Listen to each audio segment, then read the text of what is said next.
All right, welcome to another episode of 123 Chess, the place where we review, analyze, and improve. My name's Luke. I'm Tom. And what we're going to do today is our review of Game 2. So we're going to hop in here. We'll take turns, starting with the person who played white, so me this time. And we'll go through our comments as we each have here, and then we will at the end finish it up with some of our takeaways from what we learned. Now, keep in mind, everything we're talking about today is not from outside sources. These are the steps that are needed first to make sure we understand our own thought processes. So without further ado, let's go ahead and jump in here. All right, so we have, so the game started out with the Queen's Gambit. And again, Tom, even though I have the floor, you can feel free to interject. Yeah, so Queen's Gambit, pretty typical for me as a positional player. And then Albin Countergambit. Now, I put in my notes here that I felt very uncomfortable. And we even mentioned this when we played, because I know for a fact that the Albin Countergambit is one that lends toward more tactical themes out of a positional opening. So right out the gates, I'm a little bit uncomfortable going into this. That being said, that's the reason I also run the Albin Countergambit is because one of my thoughts, I don't like playing against the Queen's Gambit. So when I see the Queen's Gambit, I want to do something to throw my opponent off, something that they normally don't see. Yep. This is a good way to do it. Yeah, no, good point. Yeah, so that's actually one thing, by the way, I just have to mention this right now.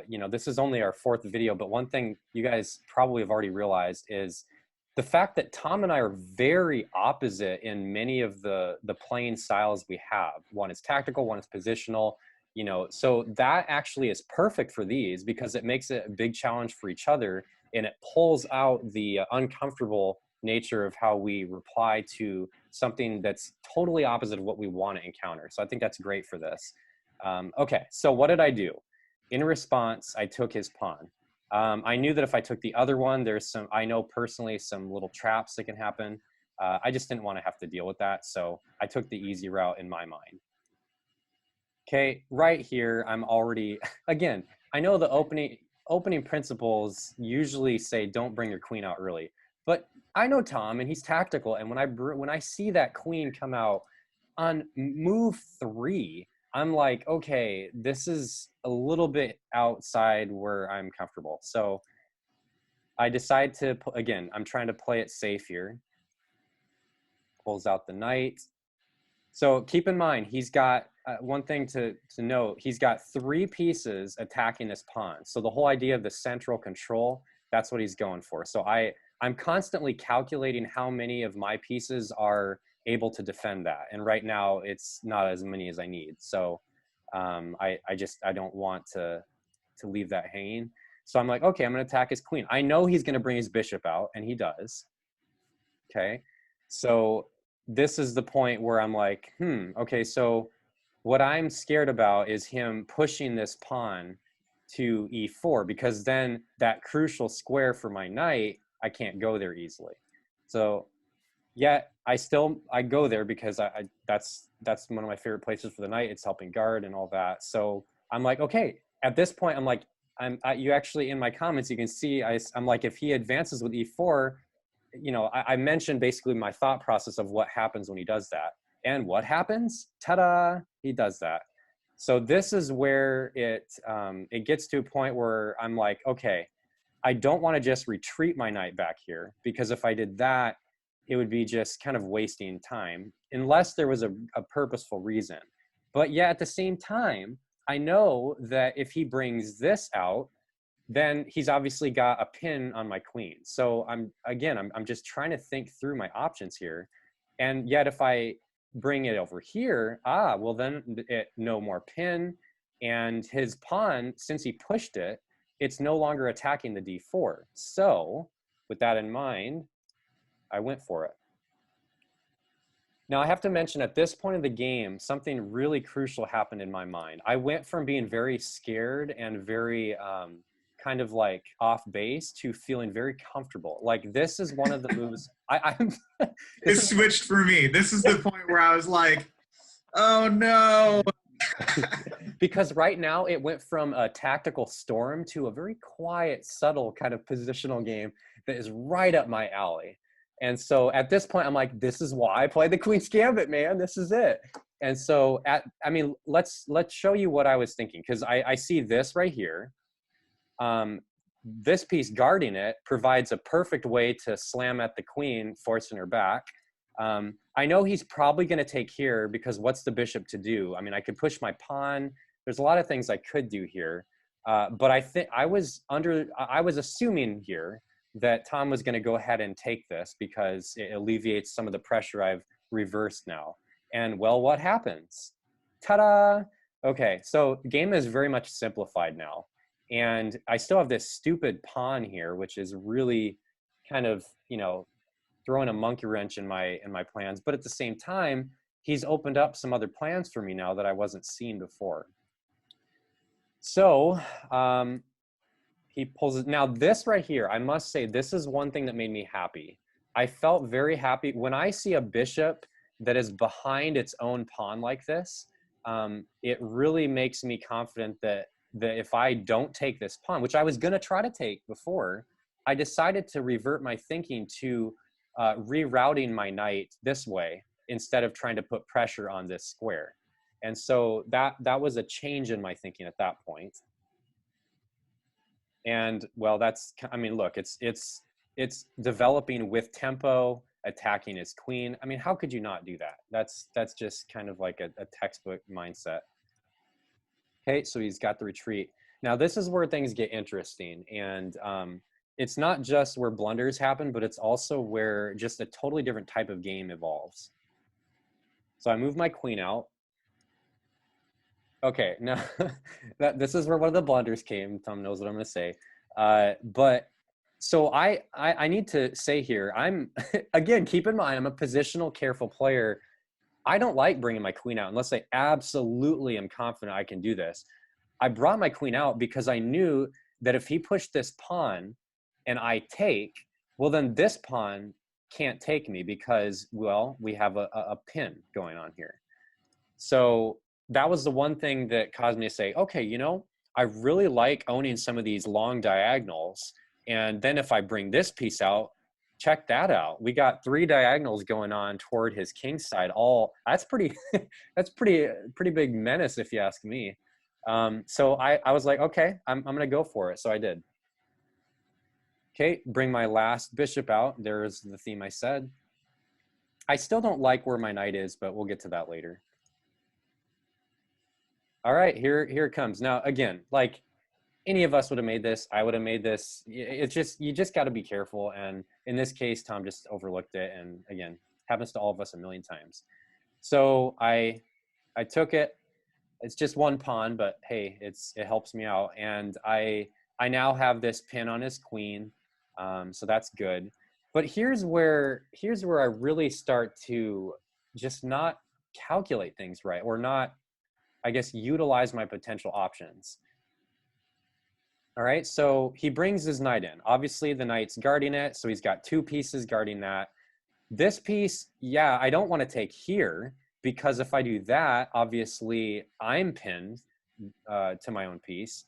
And then I know he's going to be castling here, so then he'll have his connected rooks. Okay, so what other options do I have? Well, I decided to play the safe route and just retreat my bishop. Now, the problem here, this is one of the moves I might use, Tom, in my in my critical moments next video, because I wonder what, you know, here's the what if. What if I took here? Or what if I just left it there for another couple moves? Because think about it. This piece could have become stronger. I could have rerouted it to here, put more pressure. I guess what I'm trying to get at, which we'll get at the end with their principles, is the pressure concept. Now, remember how I mentioned all the way back here when the pawn was pushed. This alleviated the pressure in the middle. That gave me a lot of confidence.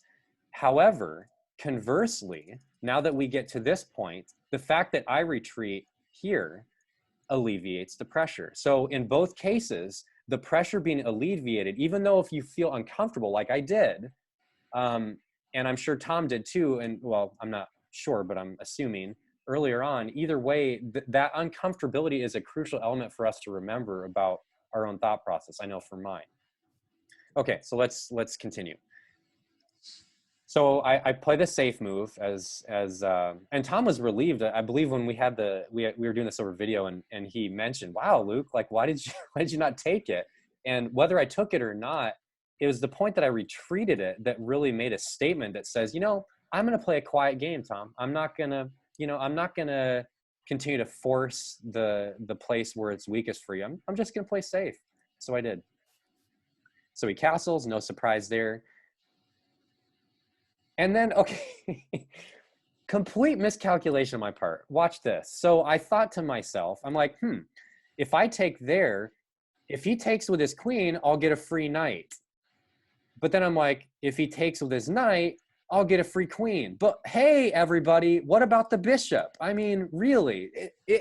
Now, Tom, this is where I'm just like, why did I miss that stupid bishop being there? Like, welcome to mid-level, low-level chess, right here. I don't know what to say. It is what it is, but this happened. And so what happened here was a series of miscalculations, that being the main one.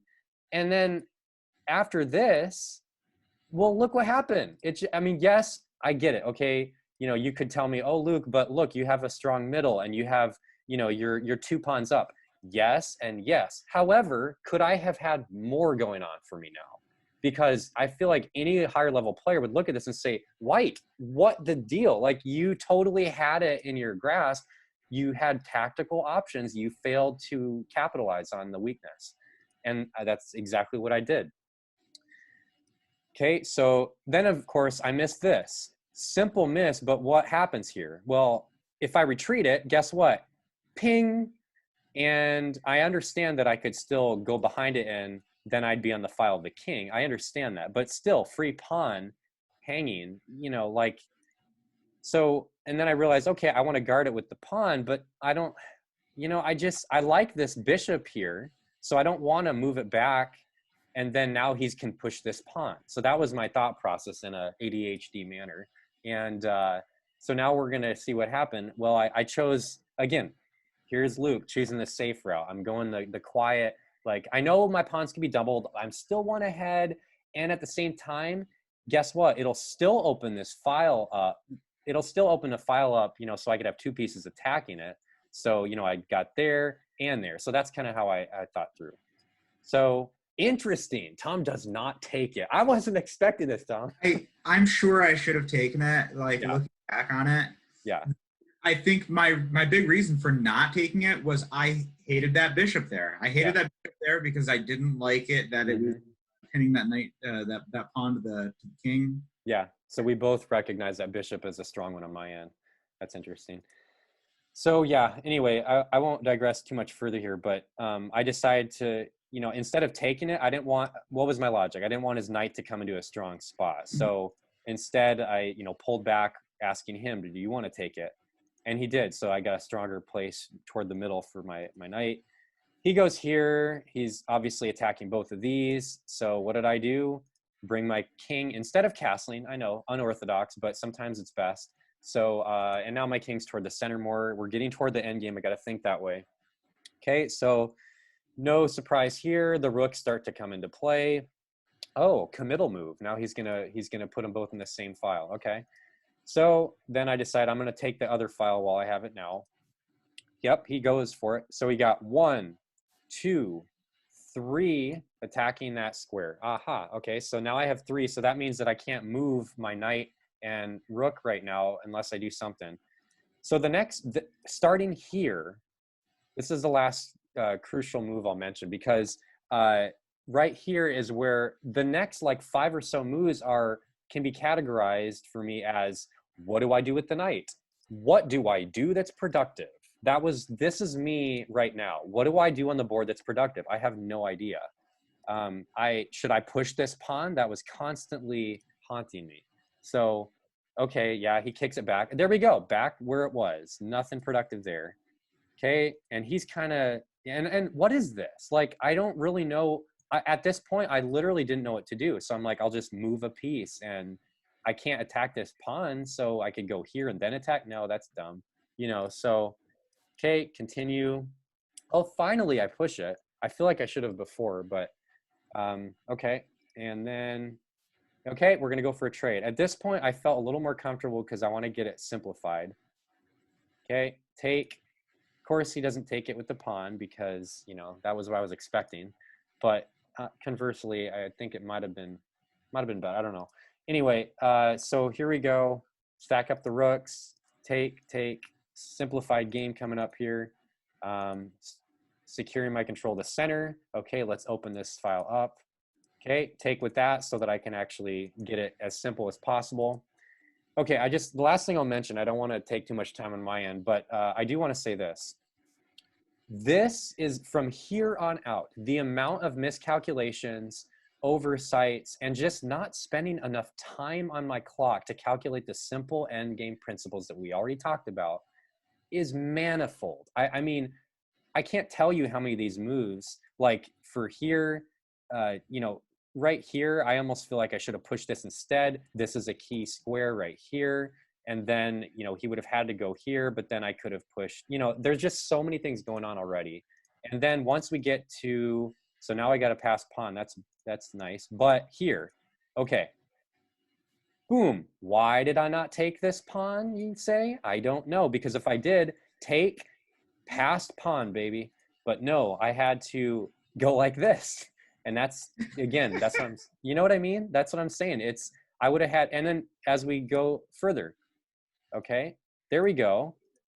Okay, Luke, why don't you bring your king to take to get a passed pawn?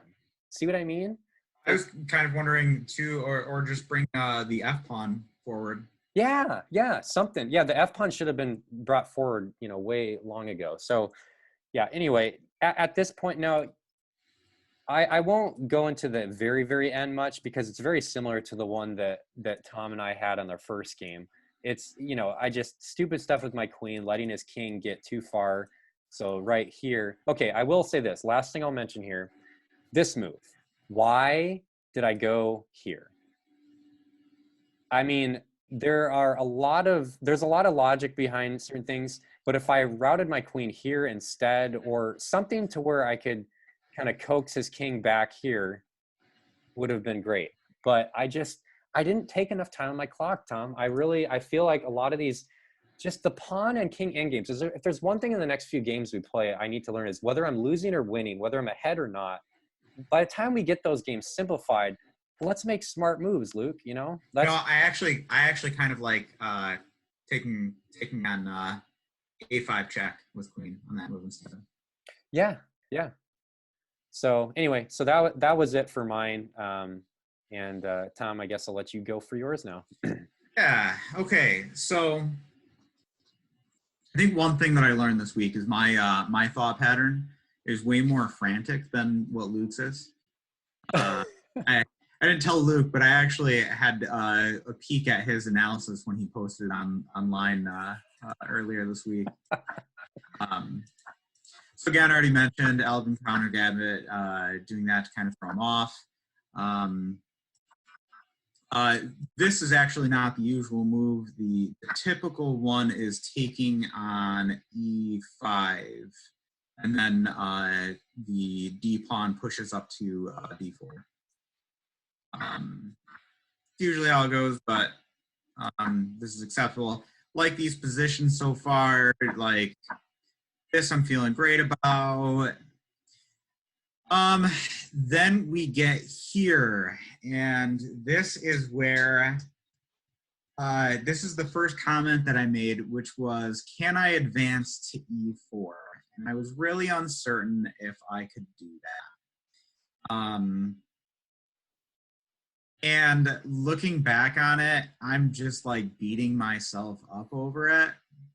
because there's no real need for that move right now. Opening principle, you don't want to move a piece more than once. I've already moved that pawn.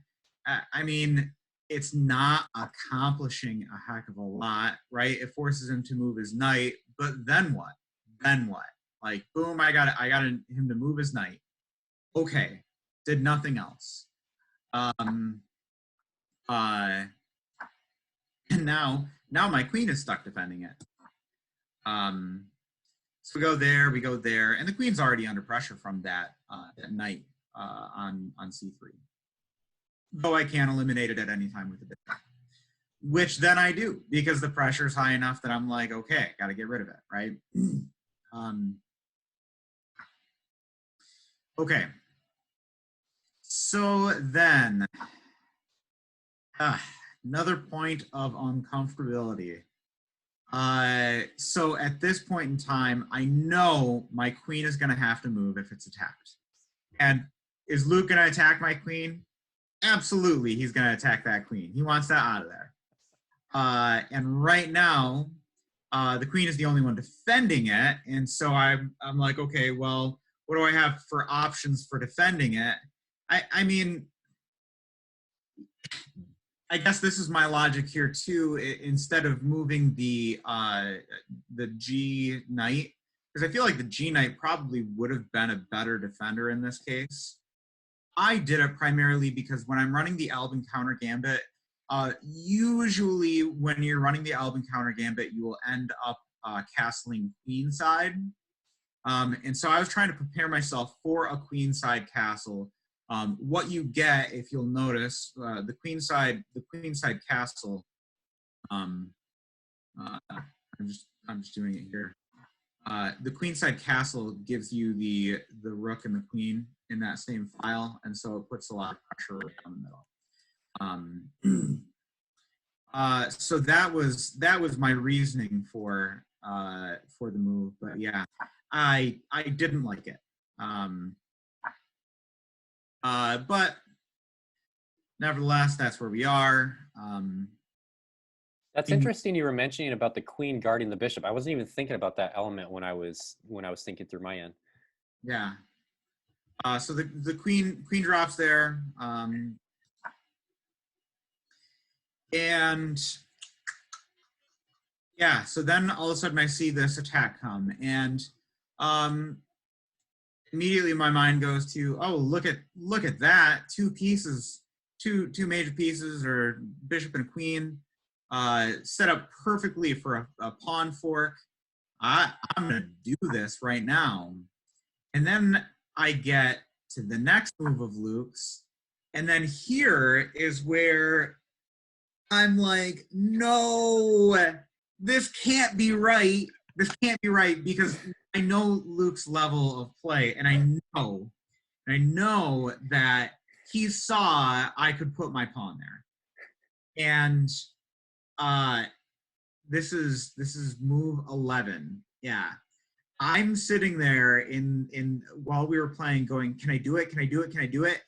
And I was so hung up on watching my clock tick away at working out these calculations that I just am like, I'm going to do it. And I push the pawn forward. Let's see what happens. My notes here, I just wrote,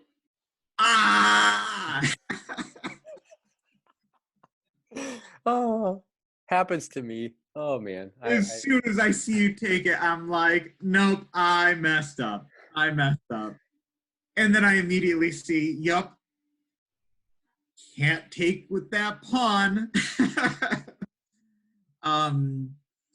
And I missed the rook pin.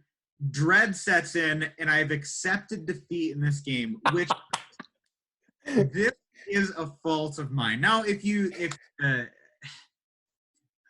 I have seen the percentage win chance that you get scrolling by the computer, and at this point in time in the game, my percentage does drop pretty low. It's not gone, but that being said, like at this level of chess, you ought not to be throwing in the towel. And Yeah, it's not over by any means. it is not over by any means. Well, I'm down. I'm down. What is it? 1 pawn at this point, or 2 pawns? Just one. Just one. I'm down 1 pawn. Treating it like it's the end of the game. Half the games I'm playing, I'm playing with some sort of a gambit. I'm throwing that pawn away. I know. In this one, I lose it, and I'm like, I'm done. I just lost the game. Nevertheless, we keep playing. I feel a little bit of pressure relief there. Yeah. And I get to castle, which that connects this rook to that rook. That was a big deal for me. Hoping maybe I can formulate something. And then all of a sudden, exchanges start happening. Once that happens, almost all of this just becomes forced for me, right? Take. I got my pawn. You get the pawn, and then I move here, and I felt pretty good about that move. Yeah, I mean, everything lined up on that diagonal. I was like, that's a strong attack.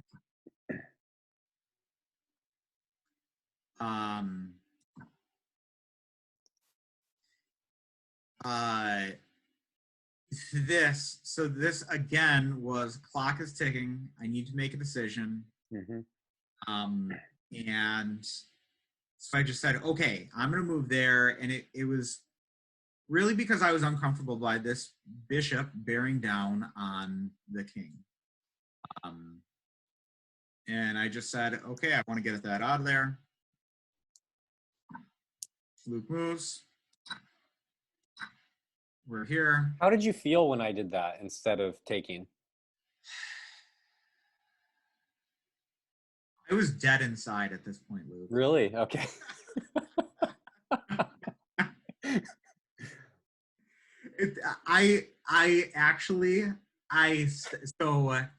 So in the in-game analysis, your C of chess, where you're doing your or maybe it's the H of chess, that head, when you're writing down what you're thinking while you're playing. Yeah.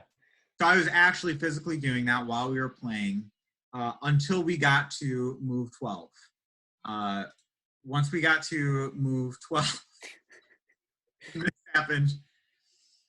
It was like my brain just turned off, and it was like I'm just going autopilot at this point. You're playing like bullet chess, kind of. I'm playing bullet chess at this point. I'm just like, all right, fire away. What else do I have? I'm just facing the firing squad. No, I mean, and that's again to my point is don't throw in the towel, don't give up, because that would have been a great move. Like, absolutely would have. That absolutely would have given me a little bit more of an edge going into the end game. Would that have won it for me? Probably not.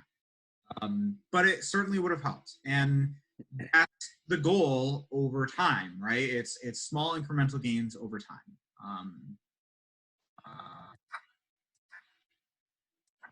Yep, and you were able to do all that without disturbing your pawn structure.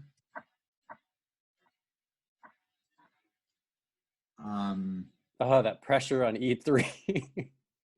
Yeah. I don't like it.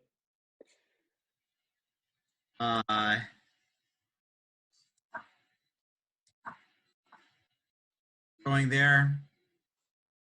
Just hoping he takes my knight. You were hoping I took it. Okay. I don't know. I'm hoping that you take it at that point, honestly. Again, it's firing squad. Yeah. I did have to. Oh, I had to go one way or the other, right? I had to take that rook or that rook at this point. That pulls his rook back into his territory, at least. Moving along, then we get here, get the rook exchange. Part of me, I put stuck, this looks unwinnable, right? And I mean, to be fair, it's not. I mean, it's not unwinnable. But it's unwinnable unless Luke blunders. Like that's the point that we're at.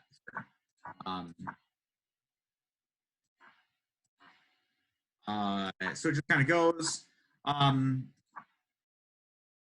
and you know all the stuff on that side of the board isn't too bad. As this pawn's coming down, and this is really the moment that I'm like, oh, he's got this, right? Mm-hmm. Once that pawn is gone, he hasn't separated those. I didn't get, you know, if he had allowed me somehow to capture that pawn for free through some sort of an error, then maybe, though he still has this pawn to reckon with. I had 2 pawns to really to catch up, which was the danger going into this game. So I'm just dancing, bullying the inevitable. And then once I get over here, yeah, I'm absolutely trying to just get a stalemate at this point.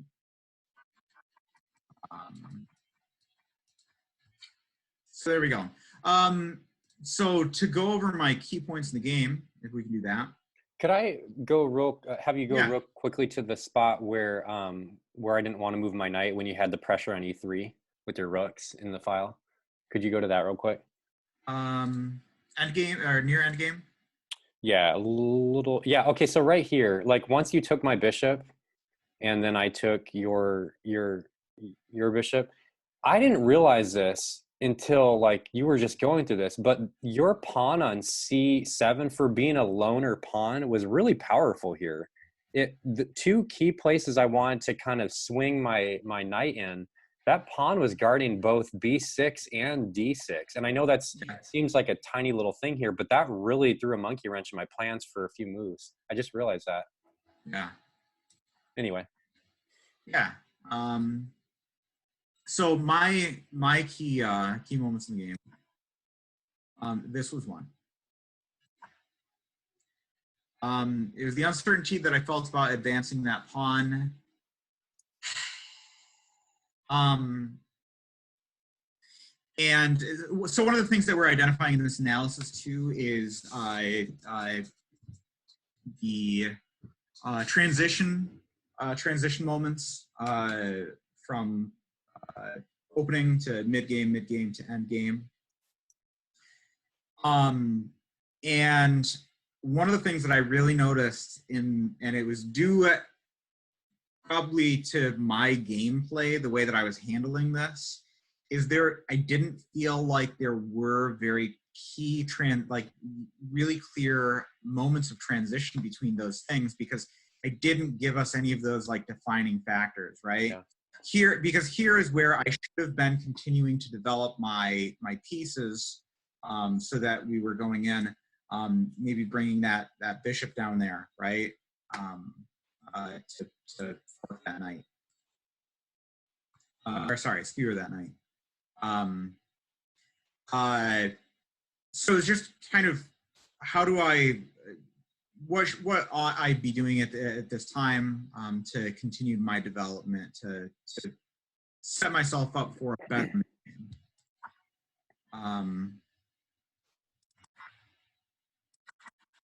Let's see here. Then this was my second key moment. And I said it was a second key moment because if we weren't in the mid game before, right, with my pawn move, then it feels like we are now, kind of. But again, I still don't. I mean, if I'm looking at this as being like my opening setup, right, and that's the other thing that I was thinking about. If this is my opening position that I have, what a lousy opening position for me to be in. Like Luke has a really solid defense built up here with those pawns. He's controlling. I mean, he's controlling a lot of the center of the board and with very solid pieces. Like those pieces aren't going to move. You know, my pawn has advanced to the point where it's attacking these squares, but there's nothing on those squares. There's that, I mean, that's normally going to be, the F3 square is normally trying to prevent the knight from coming out, but that's already out. Luke has set himself up to castle. I suppose at this point in time, I have set myself up to castle too, right? And that's kind of what I was hoping to do at this point. When that comes out, that kind of throws a monkey wrench into my plan for castling, which goes to show like this is why I kind of identified this as like we're in the mid game at this point. It's too late. I've lost my opportunity to get my queenside castle because I didn't secure my position fast enough. Because were I a castle here, oh no, I wouldn't lose that pawn. Nope, that probably would have been a much better move. Yeah, is castling at that point. It's defended by the. Even my bishop moving from C1 to A3 would have. That was assuming you were going to be castling kingside. I wasn't even thinking about the obvious. Yeah. And I mean, again, it was not thinking this through thoroughly, right? Because I'm looking at this and I'm like, oh, I'm set up so well for this fork that I do it, but I wrecked my entire plan. I wrecked my entire plan by doing it when instead that would have secured me a lot more and set myself up for a much better mid game. Well, it still wouldn't have been perfect, right? I still don't have that strong control over the center. I mean, I got a heck of a file with those beaming down, as with that knight too. So 3 on that, but very well defended with the pawn still. So that was my second key moment. Third key moment was this right here, and it was really blundering from feeling so much pressure. It was really it was the last moment that I could have shored up my defenses. Even having advanced that pawn, it still wasn't too late. I still could have castled her. But that was really my last opportunity to do it. I don't know that castling in this position would have even been that great anymore. I mean, just looking at it off the top of my head. Oh yeah, that's what I would have done. Totally. That looks brutal. Put my rook on B1 and there we go. Yep, that looks absolutely brutal. But that's all because the pawn was there. If the pawn wasn't advanced to A6, then that would have been a moot point. Yep. Yeah.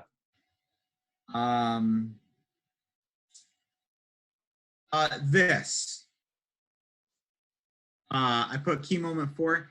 This now officially like looks like a mid game. I've got my king castled at this point. But my position feels so insecure. This feels so insecure. And I think that's a little bit of the difference. I mentioned losing the pawn, right? Losing the pawn, and I shouldn't throw in the couple after losing the pawn. And I often sacrifice a pawn to get that tempo at the beginning of the game. One of the key differences, though, in gambits at the beginning of your game, you're losing that material to gain that tempo. Yep. But in this position at this point, I'm down in material, but I'm also down in the tempo. And I think that's where I really struggle to feel any sense of comfort is when I don't have tempo.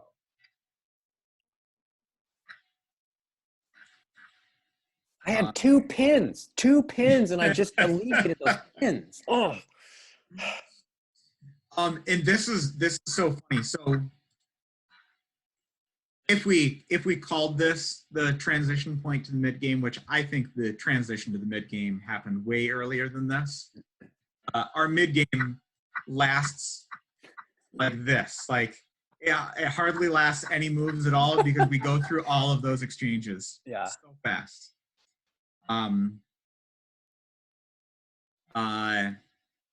I did say this is the point that I really said, okay, we're definitely on game with those rooks. I mean, I could have called it probably right there, right? At that point in time, we each just have one major piece left on the battlefield. Other than that, it's the pawns. This is going to be a pawn battle going forward. And it is. I think I identified this one, though, just because this is a point of study for me continually, which is how to approach pawns, those pawn battles at the end of the game with the king. Me too. Luke, you want to share your... So did you share, I mean, those are crucial moments. Did you have anything else you wanted to add? I know you kind of interspersed it, but did you have like principles that you wanted that you learned from yourself? My takeaways were, don't give up. Don't give up, don't give up, don't give up. And when you question a move, give yourself time to analyze it. Yes. Which was my the big point with that fork, because I did question it, and I just didn't give myself the time. I felt too much pressure under the clock. And then lastly, I said study the Queen's Gambit. I can study my lines a little bit more in the Albin Countergambit because it's not something that I chose it because it's not something I love to play against. So that's just my lines would be beneficial. Yeah. Those were the big key takeaways. I have already at this point. I actually started practicing a lot of bullet chess this last week. I've gotten tons of games in a bullet chess. If you're not familiar, bullet chess is 1 minute on the time clock. It's insane. I don't love it. It's not the most fun thing for me. It's way more stressful than I want chess to be. And it's usually just a game of like, who makes the most just egregious blunders the fastest. But I've done it so that way I can like get used to playing, feeling a lot of pressure under the clock. That way when I'm getting into those situations where I have to take up more time, I'm not as concerned about it because I can play, if I can play a game in a minute, if I can play a game in a minute, then I can use up a little bit of a clock. Yeah. And for those of you guys who are now in your mind responding to Tom and thinking, well, then why, when you do these, analysis games, why do you do any time in your clock? Why don't you just do, infinite or correspondence game? Reason is, when you have time on your clock, I mean, go to any tournament. Like, do you see no time on clocks ever? No, they have time. Why? It forces them to make a decision. And for us, it's helping us bring out these things all the clearer for, you're going to see your shortcomings a lot more visibly. You're going to feel the emotions of the moments you need to go over most way easier if you have a clock. Yeah, and I didn't bring this one up either as a point, but just thinking about it, this is certainly one of the key takeaways that I did, was just those basic opening principles, right? Embracing those basic opening principles, which I've gone in more a little bit this week, but focusing on developing all of your pieces, right, before you're committing to moves, developing all of those pieces, and conservative play, putting more pressure on the center of the board. Yep. Because I mean, I had mentioned this move here. It's not conservative towards the middle of the board, but at the same time, it is developing those pieces. And then again, that's leading us to bringing that knight out to C or F6. Yeah. So those were my key takeaways. Cool. Yeah. So I kind of already mentioned some of my critical moments, but I mentioned that the first critical moment for me was right here. I want to take it back to what if Tom hadn't played that, because by playing that, all the pressure I was feeling, everything, all the stress I was having, which is pretty well-founded stress because I knew he was going to try to, put the pressure on there. By moving that, he alleviated it. So I wanted to go back. I want to see what would have happened if he hadn't moved that and advanced it, because that's more likely going with the opening principles Tom just mentioned. That would have been possibly a more solid option. So that was the first. And I already mentioned the next one for me was right here. Okay, what do I do after this? Because I have a pin, I have this diagonal, there's just a lot going for me. And by retreating this piece, that was not my solid option. Then my other crucial one I mentioned was right here, which is themed what to do with the knight when we have the rooks here. And it was hard to know how to be productive. And then finally was the end game. Once we traded off these pieces, thinking through this process, because there's a lot of pawn advances, there's a lot of calculations I didn't think of, and it cost me. This game could have been expedited a good 10 or more turns from anyone who is just sensibly going through the end game principles, and I just didn't do that. My key takeaways would be, number one, when I'm playing as white, I feel uncomfortable using the Albin Countergambit. Once we get to this point, the whole thing just makes me feel uncomfortable. Once the queen plops down there, and pressure is the word. This whole theme of what I've learned from this game, from my own thinking, is pressure. When the pressure mounts, continue to build it. It needs to be a really, really solid reason to why one would alleviate the pressure, whether it's me or Tom, respectively. And because that pressure, that is crucial. So that was my first thing, is just maintain the pressure unless you have a really good reason not to. Number two would be the fact that when is something an actual threat versus a perceived threat. There are so many times where I got scared when things were happening. I didn't want to leave my pieces as they were, but case in point, was it a real threat or a perceived threat just because I was uncomfortable?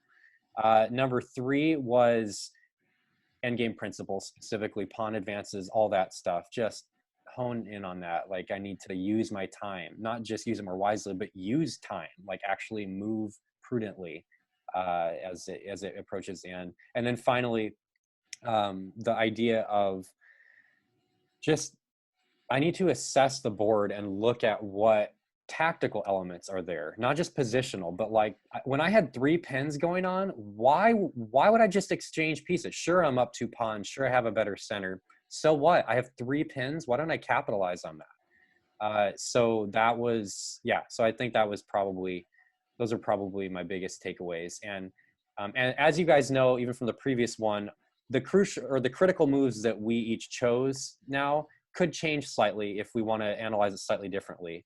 I personally am going to try to give my thoughts to a higher level player again, like I did last week in another forum, because I found that was one of the most helpful elements last time.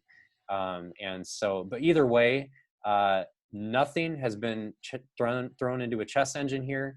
Nothing has been brought to higher level players yet. This is all learning from our own thoughts. And boy, have we learned a lot already.